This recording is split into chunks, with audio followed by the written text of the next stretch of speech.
Hello दोस्तों, हमारे channel में आपका स्वागत है। आज हम पढ़ेंगे विशिष्ट शिक्षा का अर्थ। ये बीएड, बीएलएड, डीएलएड, बीटीसी इत्यादि परीक्षाओं के लिए बहुत ही उपयोगी टॉपिक है। विशिष्ट शिक्षा का अर्थ बताइए, इसकी आवश्यकता तथा महत्व लिखिए। सरल शब्दों में ये कहा जा सकता है कि विशिष्ट बालकों को प्रदान की जाने वाली शिक्षा ही विशिष्ट शिक्षा है। जो शिक्षा विशिष्ट बालकों को प्रदान की जाती है, उस शिक्षा को हम विशिष्ट शिक्षा कह सकते हैं। इस तरह विशिष्ट शिक्षा के प्रत्यय को समझने के लिए विशिष्ट बच्चों का अर्थ समझना होगा।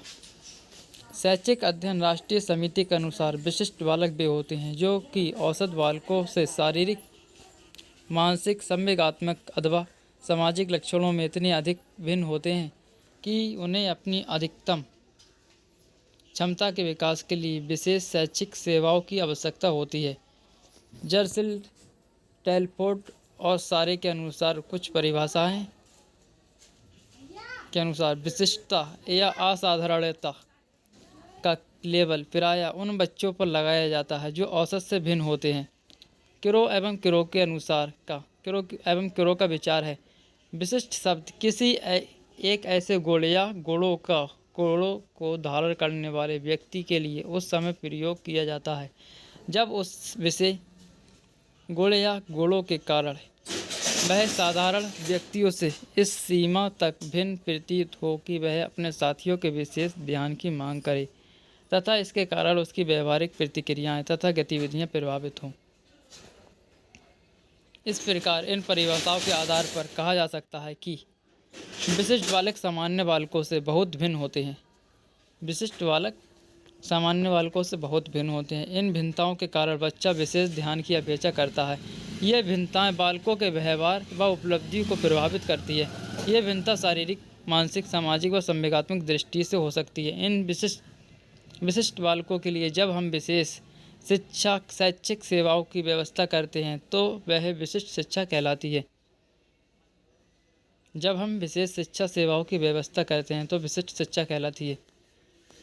शिक्षा के अंतर्राष्ट्रीय कोष के अनुसार ये शिक्षा जो उन बच्चों को दी जाती है जो विशेष शैक्षिक उपचार की इसलिए अपेक्षा करते हैं क्योंकि या तो वे प्रतिभाशाली हैं या शारीरिक या मानसिक दृष्टि से विकलांग हैं और ये शैक्षिक दृष्टि से सामान्य से भिन्न है। विशिष्ट शिक्षा किस किस को दी जाती है? या तो वे बालक प्रतिभाशाली होना चाहिए या शारीरिक या मानसिक दृष्टि से विकलांग या मन बुद्धि होते हैं, उन बच्चों को विशिष्ट शिक्षा दी जाती है। उदाहरण के लिए अगर एक बालक अंधा है तो वह विशिष्ट बालक है और उसे प्रदान की जाने वाली शिक्षा विशिष्ट शिक्षा, क्योंकि एक अध्यापक अंधे बच्चे को उसी प्रकार से नहीं पढ़ा सकता जैसे कि वह अन्य सामान्य बालकों को पढ़ाता है। इसी तरह प्रतिभाशाली व पिछड़े बच्चों को दी जाने वाली शिक्षा ही विशिष्ट शिक्षा कहलाती है, क्योंकि इन्हें सामान्य बच्चों से भिन्न शैक्षिक मार्गदर्शन की ज़रूरत होती है। अब हम पढ़ते हैं विशिष्ट शिक्षा संबंधी विभिन्न परिस्थितियाँ। जब हम विशिष्ट शिक्षा की बात करते हैं तो हमारा अभिप्राय निम्नलिखित परिस्थितियों से हो सकता है। विशिष्ट बालकों के लिए अलग से कक्षाएं लगाई जाएं। विशिष्ट बालकों को सामान्य बच्चों के साथ एक ही कक्षा में शिक्षा प्रदान की जाए और समय पर विशेष इनका निरीक्षण व मार्गदर्शन करें। विशिष्ट बालकों के लिए एक तो अलग से कक्षाएं लगाई जाएं और विशिष्ट बालकों को सामान्य बच्चों के साथ एक ही कक्षा में प्रदान की जाए। समय समय पर विशेष उनका निरीक्षण व मार्गदर्शन करें। विशिष्ट बालकों के लिए विशेष कक्षाएं लगाई जाएं तथा विशेष शिक्षक उन्हें उनकी विशेष आवश्यकताओं के अनुरूप विशेष शिक्षा दें। विशिष्ट शिक्षा को कुछ समय तक सामान्य बालकों के साथ, कुछ समय अलग कक्षा में विशेष रूप से नियुक्त अध्यापकों द्वारा पढ़ाया जाए। नंबर 5, विशेष शिक्षा के लिए बालकों की विशेषताओं के अनुरूप विशेष विद्यालय खोले जाएं। बालकों की ज़रूरत के हिसाब से उनकी ज़रूरतों के अनुरूप विशेष विद्यालय खोले जाएं। उदाहरण के लिए अंधे, गूंगे तथा बहरे बच्चों के लिए अन्य एवं मूक बाधिर विद्यालय हो।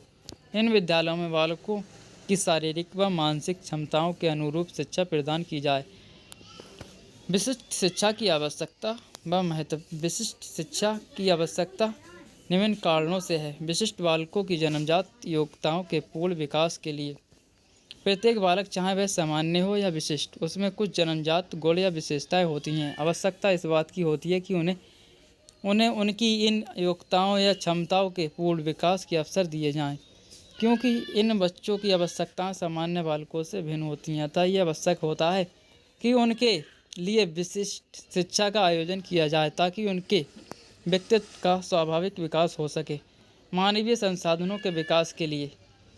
नंबर 2, मानवीय साधनों के विकास के लिए किसी भी राष्ट्र के पास निम्न 3 प्रकार के संसाधन होते हैं। भौतिक, जैसे बिजली, पानी तथा कोयला आदि। आर्थिक, अर्थात पैसा। मानवीय संसाधन, अर्थात जनशक्ति। इन तीनों प्रकार के संसाधनों में मानवीय संसाधन सर्वाधिक महत्वपूर्ण है, क्योंकि भौतिक व आर्थिक संसाधनों का प्रयोग व्यक्ति ही करते हैं। किसी भी राष्ट्र के पास कितने ही भौतिक व आर्थिक साधन क्यों ना हो, यदि उनका उपयोग करने वाले व्यक्तियों में अवश्य या कौशल का अभाव पाया जाता है तो वे सब व्यर्थ सिद्ध हो जाते हैं। विशिष्ट बालक भी राष्ट्र की मानवीय पूंजी हैं। उनको भी अपने व्यक्तित्व के विकास के वैसे ही अवसर उपलब्ध कराने चाहिए जैसे कि सामान्य बालकों को होते हैं, और ऐसा तभी संभव होता है जब इन विशिष्ट बालकों के लिए विशिष्ट शिक्षा की व्यवस्था की जाए।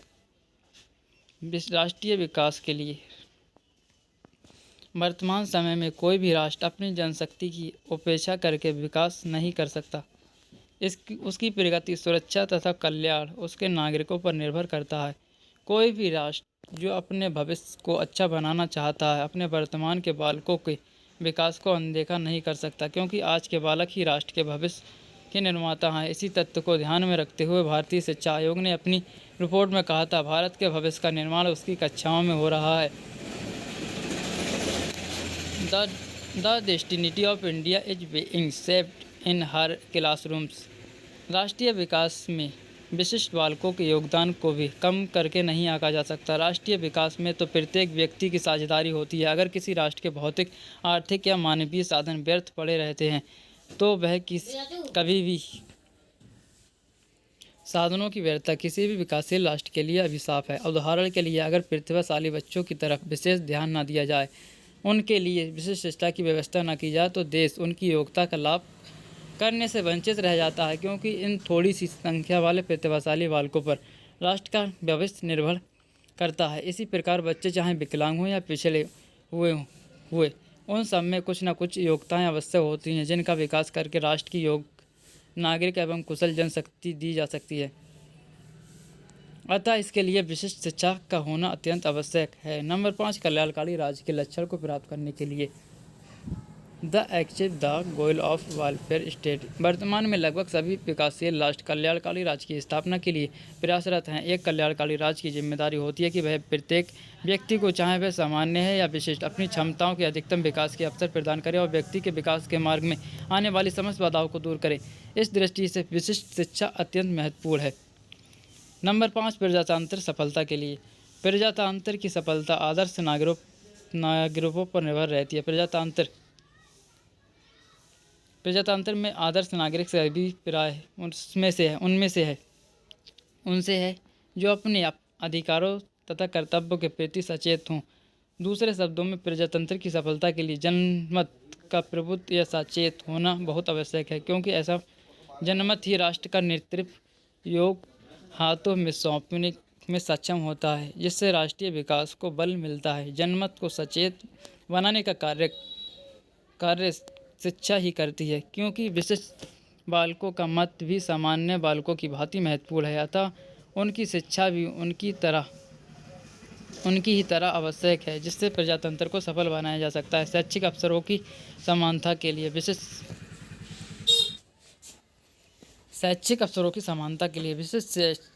शिक्षा शैक्षिक अवसरों की समानता की दृष्टि से भी अधिक जरूरी है। को भारत की नई शिक्षा नीति में शैक्षिक अवसरों की समानता पर अधिक बल दिया गया है। इस प्रकार से विशिष्ट बालकों को शिक्षा के वैसे ही अवसर प्राप्त होने चाहिए जैसे सामान्य बालकों को। इनके लिए विशेष प्रकार की शिक्षा की व्यवस्था करके हम शैक्षिक अवसरों की समानता के लक्ष्य को प्राप्त करने की दिशा में अग्रसर हो सकते हैं। विशिष्ट बालकों में आत्मविश्वास पैदा करने के लिए to develop self confidence among specific children. विशिष्ट बालक अपनी विशेषताओं की वजह से विशेष मार्गदर्शन की अपेक्षा करते हैं। अगर उन पर विशेष ध्यान नहीं दिया जाता तो उनकी क्षमताओं का विकास नहीं हो पाता तथा पिछड़ से चले जाते हैं। इससे उनमें आत्मविश्वास की कमी होती है तथा वे हीन भावना के शिकार हो जाते हैं और जीवन में कभी सफलता प्राप्त नहीं कर सकते। अतः उनकी योग्यताओं का विकास करके उनमें आत्मविश्वास उत्पन्न करने के लिए विशिष्ट शिक्षा जरूरी है। नंबर 8, जीवन में समायोजन के लिए फॉर एडजस्टमेंट इन लाइफ। जीवन में सफलता प्राप्त करने के लिए व्यक्ति में समाज के साथ समायोजन करने की क्षमता का होना अत्यंत आवश्यक है। विशिष्ट बालकों को तो समाज में समायोजन से संबंधित अनेक समस्याओं का सामना करना पड़ता है। क्षमताओं के विकास के अभाव में वे स्वयं को बेचारे या दीनहीन समझने लग जाते हैं और समाज में समायोजन नहीं कर पाते। उनके लिए विशेष शिक्षा की व्यवस्था करके उन्हें बेचारगी या दीनता के एहसास से बचाया जा सकता है ताकि वे समाज में समुचित समायोजन कर अच्छा जीवन जी सकें। इस प्रकार स्पष्ट है कि विशिष्ट शिक्षा व्यक्ति तथा राष्ट्र दोनों के विकास के लिए आवश्यक होता है। दोस्तों, आपने अभी तक हमारे चैनल को सब्सक्राइब नहीं किया तो हमारे चैनल को सब्सक्राइब करें और आगे की वीडियो को देखने के लिए बेल आइकन को भी दबाएं। दोस्तों को शेयर करें। ये बीटीसी, डीएलएड, बीएलएड, बीएड आदि परीक्षाओं के लिए बहुत ही उपयोगी टॉपिक है। हमने तेज़ी से इसलिए पढ़ा है, सिर्फ जिसके पास गैस पेपर नहीं होते या बुक वगैरह नहीं होती हैं वो इसको देख के नोट्स बना सकता है या अपने आप भी वीडियो को पॉज करके रोक सकता है, उससे नोट्स बना सकता है, ये काम कर सकता है। हमने इसी वजह से तेज़ पढ़ के सुना है, सिर्फ सुनाया है हमने, इसमें कुछ समझाया नहीं है। समझाने में इसमें है भी नहीं, सरल भाषा में उसमें लिखा विशिष्ट शिक्षा क्या है।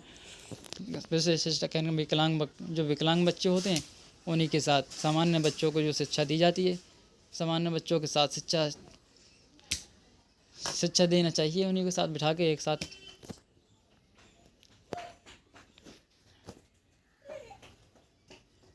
विशिष्ट बालकों को एक शिक्षा सरल शब्दों में ऊपर ही पहली परिभाषा दी गई थी। विशिष्ट बालकों को प्रदान की जाने वाली शिक्षा विशिष्ट शिक्षा है।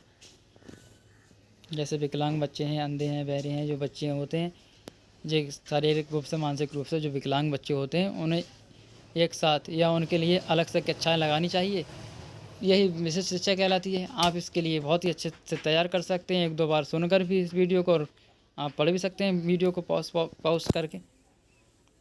आज के लिए इतना ही, अगले वीडियो में फिर हम लेकर आते हैं। अगला हमारा टॉपिक होगा, अगले वीडियो में हम लेकर आएंगे जल्द ही।